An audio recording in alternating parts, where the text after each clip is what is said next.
How to use Sephora for skincare consultations. Well, to use Sephora for skincare consultations, you can use Sephora or application, or you can head into web on sephora.com. Either ways, make sure you're logged into your account. You want to head into the store option. On the app, it's the My Store option. You can head into it. Now here you'll be able to find products, right? If you scroll down a bit below, you should be able to find the services. So you can see services. Now you can choose the store, shop at one loaded. I can tap on it and I can change the store here. So select your particular location. You can select use my location and enter in your location, or you can search by city, state, or zip code. Then once you have selected your location, right? So I'll select this location. I'll choose this store. Okay.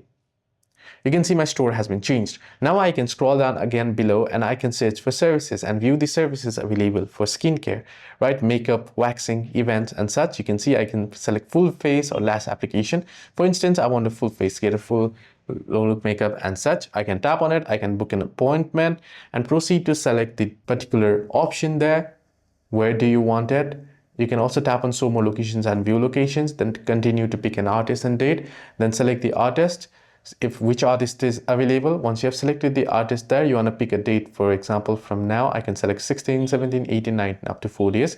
Then I can select time. When do I want, afternoon or evening? If morning is available, you'll find the morning option as well. So I want 1 p.m. is set for me, right? So I can tap on continue to review and pay. If you want any special request, you want to type it in here. Then you can see my client details here, my details, my numbers and such.